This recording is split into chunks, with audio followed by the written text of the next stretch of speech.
자, 오늘 우리 함께 봉독한 말씀 통해서 욥기 35번째 역전의 하나님이라는 제목으로 함께 은혜를 나누겠습니다. 우리가 지난 시간 보았던 욥의 마지막 결론부에 저희가 몇 주간 계속 머무르고 있죠. 원래는 오늘까지 해서 이제 본문상으로는 마지막 종결로 이렇게 잡긴 했는데, 제가 굿바이 욥하기에는 너무 아쉬운 게 많고, 우리 가만히 헤아려 보니까 코로나가 한창이었던 작년 2월 첫째 주부터 시작해서, 물론 중간중간에 좀 쉬어가면서도 왔지만요, 올해 3월 첫째 주까지 근 1년이 넘는 시간 동안에 제가 이 수요 예배 시간에 보배로운 하나님의 말씀, 이 욥기를 묵상해 왔다 하는 것도 참 귀한 은혜라 여겨집니다. 근데 이 하나님의 말씀 앞에 마치 학생처럼 이 말씀을 배우고자 할 때는 내가 정말 하나님께서 이 욥이라고 하는 한 인생에 담아, 이게 가상 아닌 실상이고 꾸며낸 이야기 아닌 현실을 정말 누구보다 힘든 이 고난의 길을 걸어갔던 우리 믿음의 선배 욥을 통해서 하나님 가르치시고자 하는 그 가르침을 내가 지금 다 온전히 배워왔던가 하는 그 부분에 있어서는 못내 아쉬움이 있는 거예요.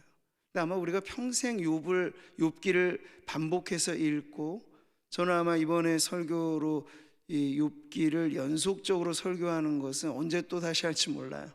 그러나 물론 욥기 본문이 우리에게 열려질 때가 된다면 뭐 언제든지 성경 본문은 다시 들어갈 수는 있겠지만요, 그럴 때 정말 우리가 좀 아쉬운 마음을 계속해서 좀 갖고 의에 줄이고 목마른 그 심정으로 이 욥기를 통해 우리에게 정말 묵직한 말씀을 거듭 해주시는 하나님 앞에 경청하면서 이 말씀이 우리의 영혼의 살이 되고 피가 되는, 그래서 그 말씀대로 변화되는 우리 성도님들 되시기를 축복합니다. 욥의 최후의 고백은 아주 간단했죠. 내가 이 모든 것 거두어 드리고 티끌과 재 가운데 회개합니다. 이게 욥의 최후의 결론이었어요. 그가 하나님 앞에 진실된 회개의 소재로 삼았던 게 뭐죠? 티끌과 재라는 것입니다. 근데 여러분, 우리는 자기를 비유하자면 나는 먼지에 불과합니다. 디아코노스, 이게 이제 섬기는 자, 집사라는 말의 유래이기도 한데요, 이 뜻풀이를 하면 먼지로부터예요. 나 같은 먼지와 같은 존재로 하나님이 이 일을 하시니 그저 감사할 뿐입니다, 이런 고백이에요. 그러니까 가장 밑바닥의 고백이죠. 나는 티끌과 재와 같은 인생이다. 근데 하나님께서는 그 가장 낮은 고백에서부터 욥을 이제는 일으켜 세우는 거예요. 너는 흙이니 흙으로 돌아갈 것이니라. 누가 들은 말씀이죠?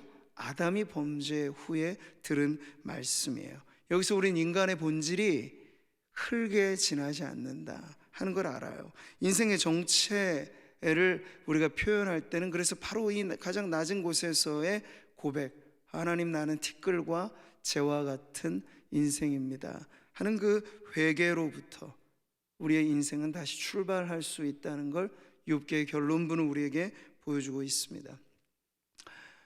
제가 소제목으로 재수요일 이라는 타이틀을 보여드렸는데 이게 뭔 말일까 싶으실 거예요. 우리가 속한 예장 합동측 교단은 이미 오래전에 사순절이라고 하는 절기를 공식적인 절기로 우리는 지키지 않는다라는 결의를 했습니다. 저는 교단의 결의이기 때문에 마땅히 존중하고 그 의미를 잘 알아서 이것을 공식적인 우리가 절기로 지키지는 않는다라는 점에서는 동의를 합니다. 그렇지만 여러분, 사순절이라고 하는 것이 본래의 정신, 본래의 역사가 많이 곡해되고 가톨릭이 이것을 미신화하고 그것을 인간의 공로주의로 만들고, 사순절이 40을 가리키는 날인데 4월 17일 올해를 기준으로 하면 부활절을 거스르러 올라가서 주일을 제한 이 40일 동안을 좀 금욕적으로, 그리고 하나님 앞에 고난을 묵상하면서 좀 바르게 살아보겠다 하는 그러한 처음에 이 절기가 시작될 당시의 정신은 그리 나쁘진 않았을 겁니다. 근데 우리 개혁가들이 칼빈이나 루터 때에 와서는 이게 워낙에 오염돼 있어서 사람들이 이것으로 공로로 삼고, 그래서 사순절 시작하는 전날에는 사육제를 벌였어요. 그게 뭐냐면 이제 40일 동안은 우리가 고기 못 먹고 하니까 실컷 그 전에 먹자. 그러니까 이런 식으로 절기화 돼버린 거죠. 마치 지금 이슬람들이, 무슬림들이 라마단이라고 하는 금식의 그들의 절기를 지킬 때도 동일하게 라마단 시작하기 전에 실컷 먹고 시작하자, 이런 거랑 비슷한 지경에 이르게 되었을 때 개혁가들은 이거 성경이 말해주지도 않는 이 사순절이라고 하는 거 굳이 우리가 의무적으로 지킬 이유 없다 해서 없애고, 대신에 고난주간이라고 하는 짧은 한 주간에 집중해서 이렇게 고난을 묵상하는 시간을 가졌죠. 자, 그런데 저는 역사를 돌아보면서 우리는 늘 주의해야 할 것이, 목욕물을 버릴 때 아이까지 버리지는 않아야 한다는 것입니다. 부조리가 있고 잘못된 것이 있다면 그걸 고치면 되는데, 이게 어렵기 때문에 우리는 몽땅 다 버리자, 이런 주의로 가기가 쉬워요. 그래서 지금 우리가 속한 이 개혁주의 교단은 남아있는 게 별로 없어요. 몽땅 다 치워버리자, 이런 주의로만 갔어. 그래서 고귀한 형식, 고귀한 전통, 예배 시간에는 손끝 하나에도 의미가 있습니다. 성도들의 앉았다 일어났다는 그것에도 예배적인 의미가 있는데, 근데 오늘날 우리 복음주의권 개혁교회, 소위 장로교에 속한 교회 성도들은 그 의미와 전통에 대해서 거의 이해가 전무하다 싶은, 참 앙상한 예전을 가지고 있는 또 하나의 아쉬움이 있다는 것. 그러니까 모든 게 우리는 예배가 예배인지 집회인지 모를 정도로 그냥 우리가 좋은 느낌을 받고 설교를 통해서 우리가 소위 뭔가를 들었다, 느꼈다, 이것에 만족을 두기 때문에 하나님께 우리가 지켜야 할 어떠한 예의로서의 하나의 고백들을 다 잊어버리는 아쉬움이 있어요.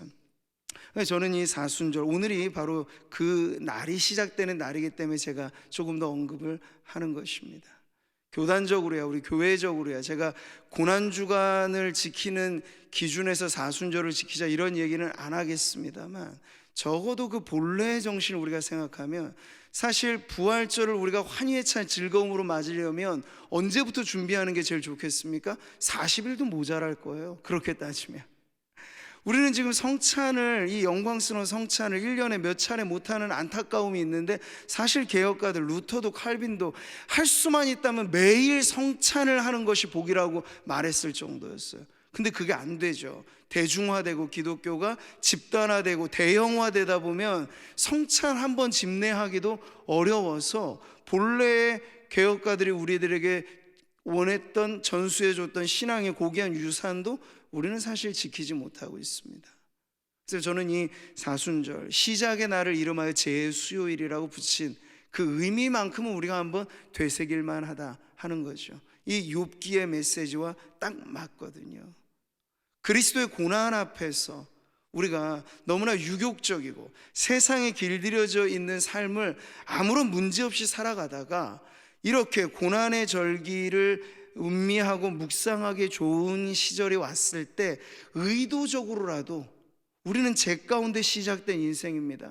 흙이니 흙으로 돌아갈 수밖에 없는 우리네 인생을 주님이 고귀하게 그리스도의 형상으로 회복시켜 주셔서 하나님의 자녀로 거듭나게 하신 이 은총, 이것이 얼마나 감사한 일인가 하여서, 여러분 그런 감사의 마음까지를 담아 죄 가운데 회개하였던 욥과 같이 우리가 그리스도의 고난을 묵상하기에 너무나 좋은 이 시절을 이렇게 지나가는 이때, 다른 어떤 것보다도 여러분의 묵상의 주제, 우리의 영혼을 먹이는 그 먹거리의 재료가 바로 그리스도의 고난에 참여하고, 그리고 나 같은 죄인 살리신 그 은혜 놀랍다는 그런 찬송과 같이 겸손한 회개의 자리를 의도적으로 찾아가는 우리 성도님들이 되시기를 바랍니다.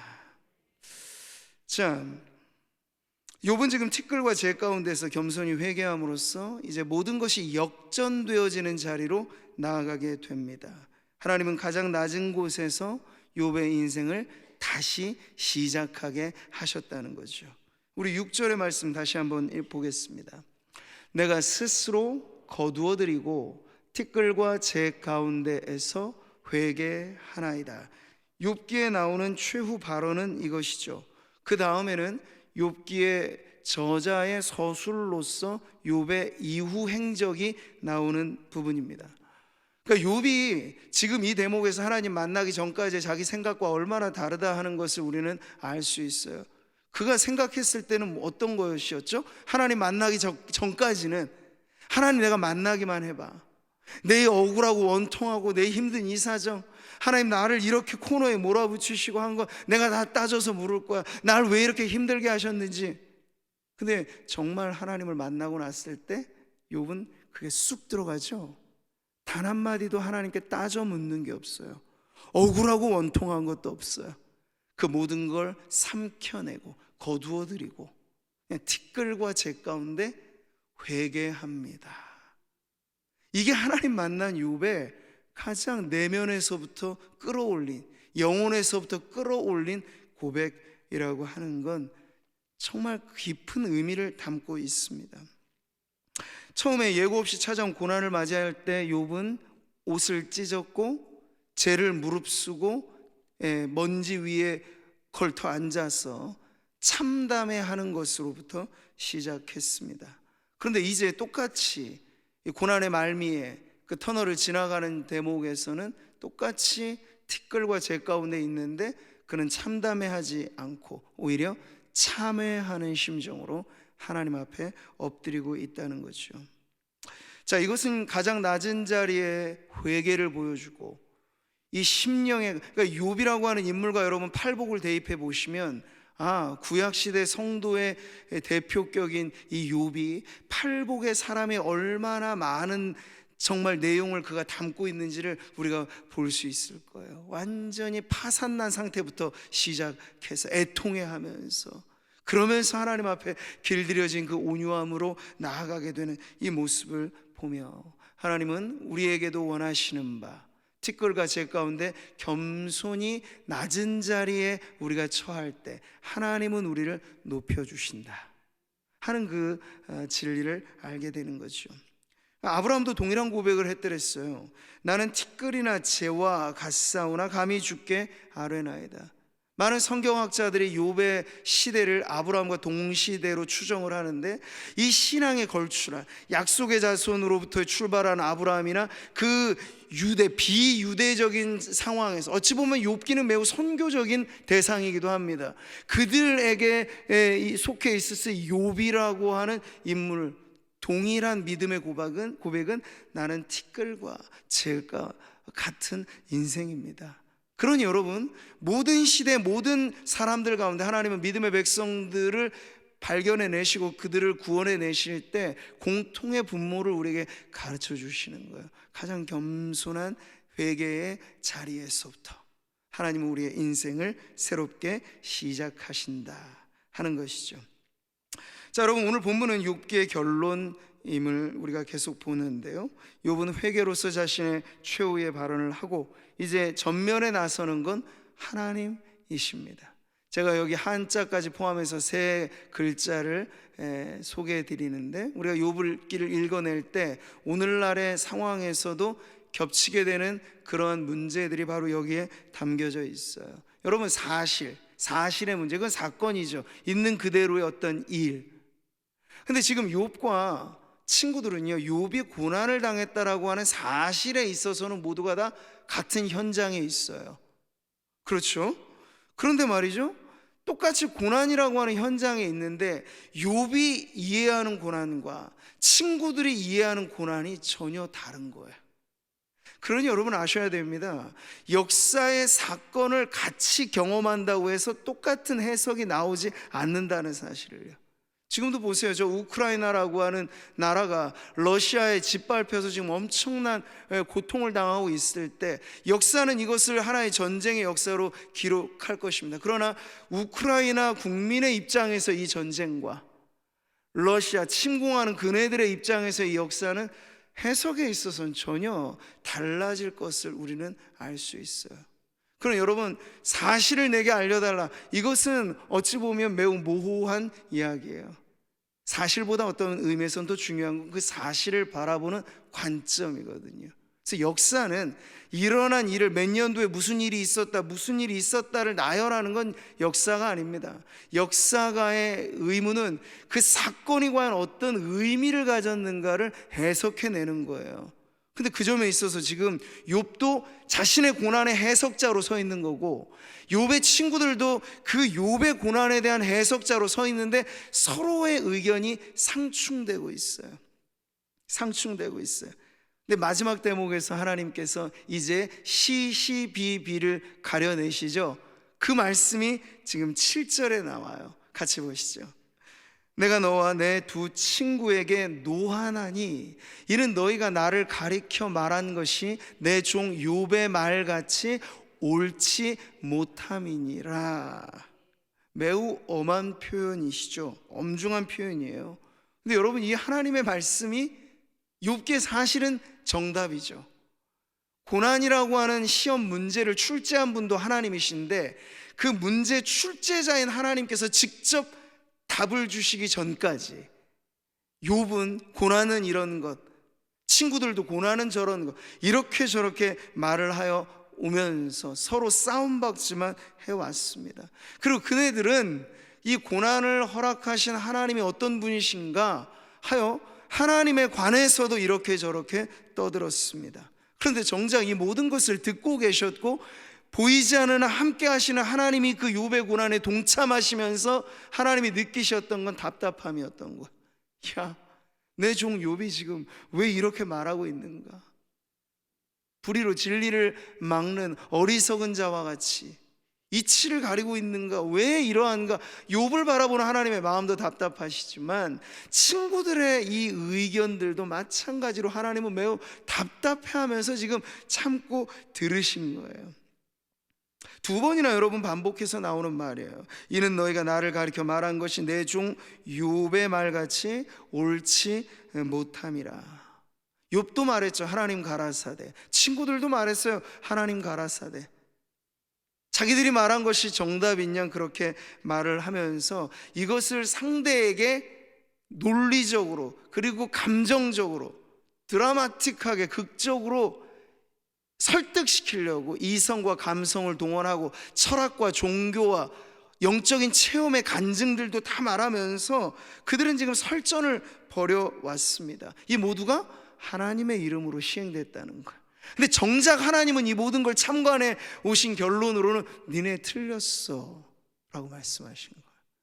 여러분, 그 옛날 중세기에 십자군 원정이 벌어질 때 그 무참하게 이교도들이 점령한 그 성전, 혹은 이교도들이 점령한 그 성지를 탈환하겠다는 목적을 가지고 피비린내 나는 싸움이 벌어지게 될 때 그들은 깃발을 쳐 올리기를 신의 뜻, 곧 하나님의 뜻이다 라고 하면서 십자군 전쟁을 성전으로 미화시켰습니다.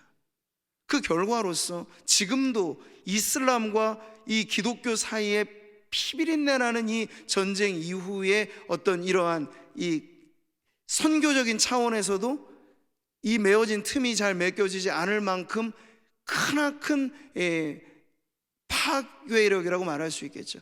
역사가 보여주는 건 바로 그런 것입니다. 얼마든지 신의 이름으로, 하나님의 뜻으로 자행되는 잘못된 일들이 있을 수 있다는 것. 그러니 여러분, 신앙하며 산다는 건 두렵고 떨리는 일이에요. 언제나 너희 받은 구원을 두렵고 떨림으로 이루라 하신 말씀을 우리는 욥기를 읽어내면서 느껴야 되지 않겠습니까? 우리도 내가 당한 고난의 입장에서 나는 이렇게 저렇게 말할 수 있어요. 심지어 우리도 욥처럼 하나님에 관해서 말할 수 있어요. 혹은 다른 누군가의 고난에 대해서 친구들처럼 말할 수 있어요. 그러나 여러분, 그때 주의해야 할 건, 하나님이 정말 이 말씀을 듣고 계실 텐데 하나님은 과연 내가 말하는 이 말을 하나님이 그래, 그게 내가 하고 싶은 말이었어, 정말 속 시원하다, 더운 날 얼음 냉수같이 너가 나를 시원케 해주구나 하는 그런 마음을 가지실까? 아니면 곁에서 답답해 하시면서 야, 너 그거 아니야, 그거 잘못 알고 있는 거야, 라고 말씀하실까? 여러분, 말씀을 읽고 말씀을 나누고 기도하며 사는 이 신앙생활의 전모는 두렵고 떨리는 마음으로 하나님 맞습니까? 과연 지금 제 생각이 옳습니까? 하고 하나님 앞에 거듭 여쭈면서 그렇게 조심조심 천성을 향하여 나아가는 나그네가 되어야 한다는 것이죠. 욥기는 근데 그 중요한 부분을 내가 옳다 아니면 네가 틀리다 이렇게 싸움을 하면서 정작 하나님의 마음을 답답하게 해드리는 이야기가 쭉 이어지게 되는 거죠. 신약 성경에서 야고보는 욥을 가리켜 인내의 대표로 말해요. 욥의 인내를 보았거냐 이런 말하죠. 근데 욥기의 숨은 주인공은 우리 하나님이신데 우리는 욥기를 읽어내는 이 결론부에서 알게 되는 건 하나님이 참 오래 참으셨다. 하나님에 관해서 전혀 번지수 잘못, 그래서 옛말에 장님 코끼리 만지듯 한다 하는 식으로 하나님에 대해서 이렇게 저렇게 말하는 이들에게 대하여 하나님은 참 오래 참으셨구나 하는 것을 알죠. 결국 역사는, 신앙은, 우리의 인생사는 나에 대하여 오래 참으시는 하나님의 인내의 역사라 해도 틀리지 않다는 것이죠. 여러분, 살아있는 진리로서 이 땅에 오셨던 예수님이 왜 무지한 인생들은 너그러이 대하시면서도 반대로 서기관들, 율법학자들, 바리새인들, 종교 전문가들에게 하는 하나님이, 예수님이 왜 논쟁을 하셨습니까? 그들이 진리라고 말하고 이것이 하나님의 뜻이라고 말하는 그것으로 사람들을 지옥문으로 데려가는 걸 도무지 참아보실 수 없었기 때문에 그런 거예요. 근데 모든 바리새인들, 모든 서기관들은 대부분이 이것이 하나님의 뜻이야. 그래서 하나님의 독생자 예수께서 이 땅에 오셨음에도 불구하고 그 예수님을 배척하는 것만 하는 것도 하나님의 뜻이라고 말하잖아. 지금 이슬람이, 지금 많은 이단들이 하는 행태가 바로 그런 것인 것처럼 예수님 당시에 가장 큰 이단자들은 바로 그렇게 하나님의 뜻이야 라고 말하면서 예수님을 배척했던 종교인들이었다는 거예요. 주님, 예수님도 답답해 하시면서 말씀하셨죠. 살리는 것은 영이니 육은 무익하니라. 내가 너희에게 이른 말은 영이요 생명이라 고 말씀하시는 거예요. 근데 욥기의 많은 대부분의 이야기들이 육의 말들로서 채워졌던 것, 그래서 하나님께서는 나중에 너희들이 한 그 모든 말이 그릇되었다라고 분명하게 말씀을 하시는 거죠. 자, 여러분, 우리는 여기서 이 하나님의 말씀, 엘리바스를 위시한, 아마 그가 그 친구들 중에 가장 연장자였기 때문에 그에게 대표로 하셨다 할 수 있는데, 친구들 모두에게 하신 말씀이죠. 이것은 그냥 책망만이 아니고 훈계의 말씀으로 들려지게 되는 거예요. 그냥 너희 틀렸다라고 그냥 오답에 빨간 줄로 쭉 긋고 던져버리듯이 그런 출제자가 아니시고, 하나님께서 너희가 지금 잘못된 자리에서 그래 다시 시작해야 한다 하는 훈계의 말씀을 주시는 거죠.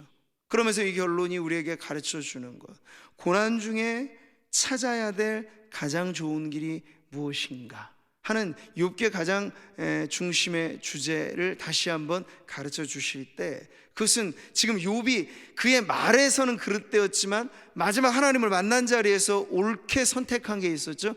그게 바로 회개였듯이 오늘 친구들에게도 주님은 말씀하세요. 너희들이 이제 번제를 드려라. 이 번제라는 게 뭡니까? 짐승을 잡아서 피를 쏟고 불태워서 제사를 드리는 그 당시의 예배의 방식입니다. 하나님께서는 그 친구들의 잘못된 길에서 그들을 돌이키게 하실 때 그 번제를 통하여 하나님과의 회복된 관계로 그들을 인도해 주시는 것이죠. 자, 그럴 때 우리는 여기서 알게 됩니다. 모든 사실이 보여지는 액면 그대로가 사람들에게 똑같이 이해되지 못한다는 것, 그래서 사람들에게 오해가 생기고 문제가 생기고 다툼이 생기고, 이 조그만 땅덩어리 안에서도 이렇게 사분오열되는 우리 국민의 모습을 보면은 똑같은 시대를 살아가고 있음에도 왜 이렇게 정반대 의견들이 나오고 서로가 맞고 틀리다 이야기를 하면서 싸울까요? 동일한 역사를 살아가면서도 서로들의 의견이 이렇게나 다를 수 있다는 걸 보여주는 거죠. 근데 그 속을 살아가는 교회와 성도들은 어느 한편에 서서, 어느 한 입장에 서서 내가 맞다 당신이 틀리다, 선거철이 올 때마다 교회도 진통을 앓습니다. 성도들이 이렇게 저렇게 전면에서 얘기 안 하지만 다 서로 속으로 패서 카톡 이렇게 하면서 이 선거철 막바지에 누구 이렇게 얘기를 할 때 성도들이 갈리는 거예요. 시험도 들고 어려움도 들고. 근데 개인으로서 우리 자신은 유권자로서의 표를 내야 되겠죠. 저도 마찬가지입니다. 다음 주에 투표한 날 저도 한 표를 쓸 겁니다. 그건 개인의 입장이고. 근데 성도로서 우리가 가져야 될 것은 보다 더 큰 틀에서의 마음이에요. 이 나라의 민족을 축복하면서 우린 기도할 때 100점짜리 후보자도 없고 100점짜리 대통령도 역사상 없었습니다. 우리는 다만 기도하기를 하나님 누가 되든지 그가 좀 하나님을 두려워할 줄 알고 국민을 업신여기지 않고 국민의 충복으로 섬길 수 있는, 그래서 5년 동안 할 수 있는 일이 뭐가 많을까 싶지만 그 5년 동안의 임기를 통해서 우리나라가 더 발전해 나아가는데 이바지할 수 있는 그러한 리더가 설 수 있도록 여러분 좀 더 넓은 시야에서 기도를 해야 합니다. 그러면 싸울 일이 없어요. 당신은 그 표 찍어요, 나는 이 표 찍습니다. 그러나 우리가 기도하는 건 그 사람이 반기독교적인 혹은 하나님 미워하시건 하나님 분명 악이라고 말씀하신 그 일에 가담하는 사람이 아니어야 할 텐데, 당신 그런 확신이 있으면 그걸 가지고 소중한 한 표를 내면 됩니다. 이런 입장에서 우리는 신앙적인 접근을 하는 것이지 그 외에 다른 것은 다툼과 싸움과 분열로 밖에는 나아갈 수 없다는 얘기예요. 그러니 사랑하는 성도 여러분, 우리는 사실만 가지고 옳고 그름을 얘기할 수 없습니다. 중요한 건 그 안에 감추어진 진실이라는 거예요.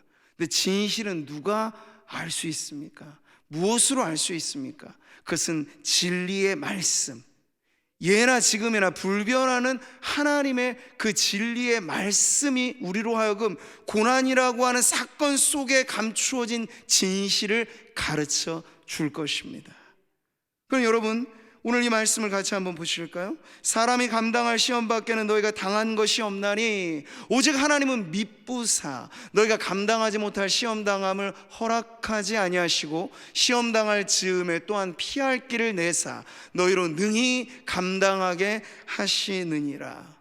불같은 시험이 사실로서 사건으로서 우리에게 부딪혀 올 때 누구나 힘듭니다. 그러나 그때 주의해야 될 건 이 고달픈 현실 속에 우리가 감추어져 있는 하나님의 뜻을 모른 채 코로나든 경제든 어떤 문제든 그냥 지나가면 해결되겠거니 그러지 않아요. 이 안에 감추어져 있는 진실을 우리가 깨닫지 못한 채 이 고난의 세월만 지나가면 영혼의 성숙도 발전도 사실은 기대할 수 없습니다. 고난은 사람을 더 망가뜨릴 수도 있다는 얘기예요. 그러니 우리가 정말 이러한 불같은 시험을 당할 때 이런 말씀 앞에 서서 두렵고 떨리는 마음으로 욥과 같이 회개하며 하나님 앞에 기도해야 될 건, 하나님, 저는 힘들고 어려운 순간에 있습니다만 하나님께서 진리의 말씀으로 주신 것, 하나님은 여전히 미쁘시고 의로우사 내가 고난당한 이 고난마저도 감당하지 못한 고난 아님을 말씀하셨으니 주님 내게 고난만 주시겠습니까? 감당할 만한 능력도 주님은 주시는 줄 믿습니다. 그게 여러분 사건 속에 파묻혀 있는 진실로 접근하는 방법이에요. 회개하고 마음을 찢으며 내 안간 힘으로도 해결 안 되는 이 문제 앞에 하나님 앞에 호소하면서, 하나님 저를 도우사 시험 당할 때 피할 길까지 내신다고 하신 그 주님이 내어주신 산길을 내가 보게 하여 주시옵소서. 처절하게 낮아진 자리에서 그럼에도 불구하고 하나님 미쁘시다라고 말하는, 오늘 우리 브라가 찬양대의 찬송처럼 불완전한 내가 늘 넘어지고 쓰러지기 반복이지만 그래도 우리가 바라보는 하나님은 완전하시다고 하는 그 믿음의 고백이 우리에게 힘이 되고 다시 한번 신앙이라고 하는 진실로 우리가 살아낼 힘을 얻게 되는 우리 그런 성도님들 되시기를 축복합니다. 우리 한국 신학계 역사상 아주 걸출한 목사님이 계셨어요. 고신, 이 총신, 합신 모든 이 정통 교단의 신학교의 교장을 직임하기도 했던 연암 박윤선 목사님이 있어요. 근데 이분이 말년에 이제 합동신학 대학원 이렇게 세워서 생애 말을 보내기도 하셨는데, 재미난 건 이분이 목회하실 당시에 목회하는 그 성도들이 사실 뭘 많이 신학적으로 알겠습니까? 근데 목회하는 성도들, 그 교회에도 성도들이 툭 치면 나올 만큼 아주 세뇌시켜 놓은 그 말이 있으시다고 해요. 그게 뭔지 아세요? 한번 따라해 보실까요? 계시 의존 사색.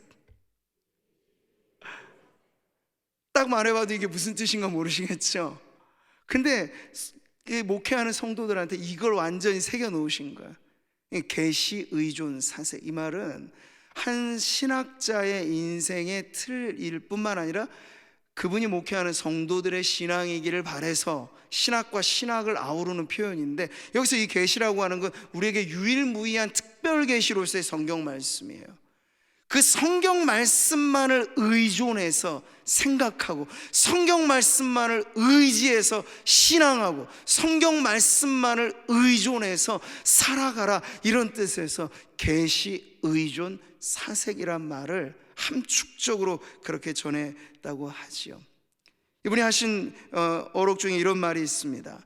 밝히 드러난 하나님의 말씀을 신종하기를, 믿고 따르기를 위주하지 않다가는 샘 곁에서 목말라 죽고 곡식이 가득한 창고 속에서 굶어 죽는 자와 같이 됩니다.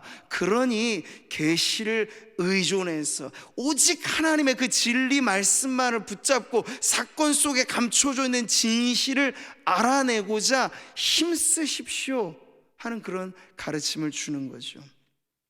여러분, 욥기에 밝히 드러난 하나님의 진리의 말씀, 이로써 욥은 고난 속에 감추어진 진실을 깨닫게 되었잖아요. 그래서 욥이 나아갔던 건 하나님이 진정 나에게 바라셨던 것, 고난에 관한 학위 논문을 쓰라는 게 아니고, 고난에 관한 이런 여러 가지 것들을 이야기하라는 게 아니고, 고난 가운데 빨리 우회하지 않고 하나님 앞에 엎드려 경배하면서 하나님, 내게 허락하신 이 고난을 통해 내게 원하시는 뜻이 무엇인가요? 물으며 기도하며 간구하며 회개하는 것, 이게 하나님 내게 바라신 정도이구나 하는 걸 지금 알게 된 거죠. 고난이라고 하는 사실에만 여러분 매달리고 그것에 관한 사람들의 의견만을 조합해서 답이 나오지는 않습니다. 지금도 우리는 늘 그런 세상만 지금 보고 있잖아요.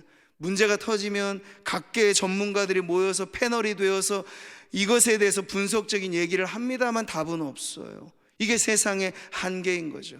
그러니까 온 세상을 향하여서도 하나님은 욥기를 통하여 우리에게 던져주는 묵직한 메시지는, 고난이라고 하는 메가폰을 들고 하나님 지금 외치고 계실 때 인생들에게 원하시는 바는 돌아오라는 거예요.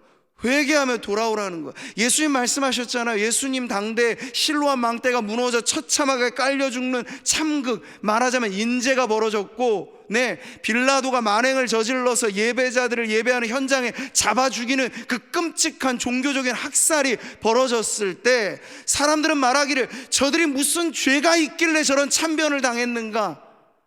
그 사람들에게 대해 욥의 친구들처럼 손가락질했어요. 근데 예수님 뭐라고 말씀하십니까? 아니라 저들의 죄 때문에라고 생각하지 말고 너희도 회개하지 아니하면 이와 같이 망하리라. 그럼 예수님은 그 사건 속의 진실을 뭐라고 말씀하신 거예요? 끔찍한 참변이 터질 때, 우리는 우크라이나 아니 어느 나라의 전쟁이 터지면 그 나라 불쌍히 정도로만 끝나면 안 되고, 주님이 하시는 말씀은 우리에게 똑같은 거예요. 너희도 회개하지 아니하면 이와 같이 망하리라. 주님은 언제나 모든 사건 속에 돌아와라 돌아와라 내 백성아 외치는 하나님의 음성을 듣기를 바라신 거예요. 오늘 우리가 그렇게 나아가야 할 때입니다. 나는 당신과 같은 고난을 당하지 아니하였으니 나는 한 발 비껴 있다. 누구도 그렇게 말할 수 없어요. 하나님 보실 때 매 한 가지, 욥이든 그의 친구든 하나님은 결론하여 원하시는 거, 네가 회개하기를 바란다 하시는 거예요. 그래서 그의 친구들을 번제의 자리로 이끌어 오셨잖아요. 그것도 욥 앞에서 이 번제를 시행하라고 하신 이유들은 바로 그네들 안에 일어나야 될 욥과 같은 회개의 역사를 주님은 바라셨다 하는 것이죠. 자, 여러분 6절과 7절에 하나님은 욥과 그의 친구들의 문제를 알게 하시면서 이제 이 욥의 회복이 단지 욥 개인에게만이 아니라 그의 친구들에게, 그리고 그 친구들에게만이 아니라 욥의 이후의 가문, 욥의 미래에 걸쳐서 이 회복의 강물이 지금 이 물줄기가 튀어져서 흐르게 되는 장면을 보여주고 있습니다. 근데 이 모든 회복의 출발점, 욥은 회개였고 그 친구들은 번제를 드리는 제사, 곧 예배였습니다. 그러니 여러분, 욥기의 결론이 얼마나 명확한지를 우리가 봅니다. 꼬이게만 했던 이 고난의 문제, 내 머리 가지고는 풀 수 없었던 이 어려운 문제, 그런데 하나님 앞에 서니 답이 너무나 명확해지는 거예요. 그것은 하나님 앞에 엎드리는 회개이고, 우리가 번지수를 잘못 찾아가 고난당할 때 도와줄 힘없는 인생들에게서 답을 찾지 않고 하나님 앞에 엎드려 예배함으로써 우리는 이 고난의 출구가 다름 아닌 예배와 회개와 이 기도를 통하여 우리는 정확한 그 출구를 찾아갈 수 있다고 하는 이 욥기를 통해서 하나님께서 우리에게 주시는 결론의 답을 얻게 되는 것입니다. 사랑하는 성도 여러분, 욥은 하나님의 말씀대로 친구들을 용서해 주는 기도까지를 하였습니다. 욥은 하나님 앞에는 회개했지만 다른 이들에게 대해서는 무심하게 냉정하게 마음을 걸어 잠근 게 아니고 하나님 앞에 마음을 쏟아 회개한 그 욥에게 하나님은 친구들을 위하여 기도하라고 했어요. 친구들을 위한 그 기도는 바로 용서의 기도이지요. 자, 그럴 때 여러분 일어나는 변화, 오늘 9절의 말씀입니다. 같이 읽어보시죠. 이에 대만 사람 엘리바스와 수아 사람 빌닷과 나아마 사람 소발이 가서 여호와께서 자기들에게 명령하신 대로 행하니라. 여호와께서 욥을 기쁘게 받으셨더라. 자, 하나님께서 일러준 방법대로 그들이 합니다. 친구들은 제사를 드리며 예배하였고 욥은 친구들을 위하여 기도해 주었고, 함께 어우러진 예배와 이 기도 속에 일어나는 회개의 역사가 엄청나게 나타나게 되는 거예요. 10절의 말씀 보시죠.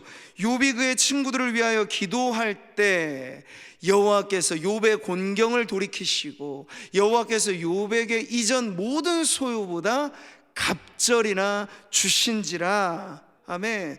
회복의 강줄기가 어떻게 흘러가는지를 우리가 보게 됩니다. 하나님 앞에 올바른 예배자, 그리고 참다운 화해, 용서 화해의 그런 기도자로 하나님 앞에 나아갈 때 고난의 문제는 생각보다 빨리, 그리고 생각보다 명쾌하게 풀릴 수 있다는 것을 욥기는 우리들에게 가르쳐주고 있습니다. 우리는 욥기의 결론의 자리에서 하나님을 봅니다. 욥기의 오리지널 주인공, 욥을 욥되게 하신 하나님은 오늘도 우리를 우리 되게 만들어 주시는 그 하나님은 이름하여 역전의 하나님입니다. 여호와께서 욥의 공경을 돌이키시고 여호와께서 욥에게 이전 모든 소유보다 갑절이나 주신 이 최종의 결론에서 우리는 하나님의 역전이 바로 욥에게 뿐만 아니라 모든 시대를 살아가는 성도들에게 일어나는 것을 보게 되지요. 사실 하나님 앞에 우리가 설 때 최후의 자리는 결국 최종의 결론이 맺어지는 자리일 겁니다. 예수님도 말씀하셨듯이 선한 일을 행한 자는 생명의 부활로, 악한 일을 행한 자는 심판의 부활로 나오리라. 최종의 결론은 매우 명확해질 겁니다. 근데 선한 일, 악한 일, 그 차이가 뭘까요? 하나님을 믿는 자, 믿지 않는 자, 성경은 명확하게 구분해주는 그 인생의 경로들을 말해주고 있어요. 근데 기회는 죽어서는 없습니다. 살아있는 동안이 기회입니다. 목숨이 부지된 마지막 순간, 십자가 한편 달렸던 강도의 그 모습처럼 죽기 직전까지가 기회인데, 그 기회는 무엇입니까? 우리의 영혼을 회복시켜 주시는 하나님의 기회인데, 그 기회를 올바로 붙잡아야 되잖아요. 근데 그 기회란 다름 아닌 하나님 앞에 이제 주 예수여, 당신의 나라 임하실 때 나를 기억하소서. 마지막 순간 예수님이 나의 진리요, 예수님이 나의 길이요, 예수님이 나의 생명이라고 하는 그 믿음 가지고 내가 허탄한 것에 마음을 쏟았던 내 인생을 청산하고 오직 주님 앞에 섭니다 하는 그 예배로, 기도로 주님 앞에 나아가게 될 때 여러분, 그때를 시점으로 회복의 강물이 터져 나오게 될 것입니다. 욥기는 우리가 놀랄만한 물질의 회복을 보여주지만 회복은 단지 물질의 회복만이 아니라는 것도 알려줍니다. 보세요. 이 11절이죠. 이에 그의 모든 형제와 자매와 이전에 알던 이들이 다 와서 그의 집에서 그와 함께 음식을 먹고 여호와께서 그에게 내리신 모든 재앙에 관하여 그를 위하여 슬퍼하며 위로하고, 물질만이 더하여진 게 복이 아니고 욥이 받았던 이 회복의 축복은 끊어진 관계들이 회복되어 떠나갔던 자들이 돌아오며 맺혔던 관계가 풀어지며 친구들과도 친족들과도 관계 회복의 자리로 나아가는, 하나님은 그 관계 회복까지도 역전시켜 주시는 하나님으로 지금 이 욥기의 결미는 장식이 되고 있지요. 여호와께서 욥의 말년에 욥에게 처음보다 더 복을 주시니, 욥은 이 사실 욥기를 우리가 전체를 길게 다루었습니다만 이 고난의 기간이 얼마나 욥의 생에 길었을까요? 추정해 보건대 그 기간 자체가 길었다고 보지는 않아요. 왜냐? 욥이 고난을 당했고 그 고난을 당한 욥을 위로하기 위해서 친구들이 왔고, 와온 친구들이랑 이렇게 저렇게 싸움한 끝에 하나님 등장하셨고, 시간으로 말하자면 그리 긴 시간이 아니었던 이 욥의 고난. 그러나 그것이 지나고 나서 성경이 보여주는 욥의 이후, 고난 이후는 가면 갈수록 더하여지는, 말년이 초년보다 좋아지는, 어찌 보면 많은 인생들은 지금 거꾸로 살잖아요. 처음이 좋았고 나중이 점점 찌그러드는. 근데 진정 하나님이 회복시켜 주신 성도의 전형 욥과 같은 성도의 인생은 언제나 나중이 처음보다 좋은 인생이리라 여러분 믿으시기를 바랍니다. 이게 하나님이 우리에게 갖고 계신 계획이에요. 이 땅을 살면서 우리가 쌓아둘 것 없이 많은 것을 쌓아 성공한다 한들 저 천국에서 누리게 되는 그 영원한 복락에 비교할 수 없겠죠. 그러니 우리는 처음 태어난 인간으로 태어난 것도 복이겠지만 예수님의 믿음으로 하나님의 자녀로 거듭난 중생이라고 하는 것은 처음에 출생보다 좋은 거듭남의 태어남이고, 여러분 우리가 지금 사는 동안 누리는 이 세상에서의 즐거움은 그 훗날 새하늘과 새 땅에서 누리게 될 영원한 복락에 비하면 이 바다의 한 바가지의 물 정도도 되지 않을 것이라 우리는 알아야 하겠습니다. 그럼 여러분, 이 욥기에 처음보다 나중이 좋은 이 인생, 이것이 진정 하나님이 고난을 통과한 성도들에게 약속하신 복이라는 걸 여러분 믿으시고, 여러분이 체감하면서 느끼기에 고난이 긴 것 같지만 사실 지나고 보면 우리는 영원을 관점으로 이 먼지와 같은 한평생을 살면서 이 한평생 안에서도 짧은 고난의 한순간을 길다고 말하지 않아야 할 것입니다. 그건 하나님을 오해하는 것이고, 노염은 잠깐이요 은총은 평생이로다 찬양하였던 시편의 노래처럼, 여러분 욥기를 읽는 이 마지막 대목에서 억울하고 원통한 내 삶의 지난 날들이 아니라 앞으로 영원 무궁히 펼쳐질 그 하나님의 축복을 향하여 우리가 지금 가고 있는 성도의 인생을 다시 한번 여러분 욥과 함께 거닐면서 여러분의 믿음을 여미고 사건에만 파묻히지 마시고 진실을 발견하고 진리의 하나님과 함께 여러분의 인생이 처음보다 나중이 더 좋은 경로로 나아가시기를 주님의 이름으로 축복합니다.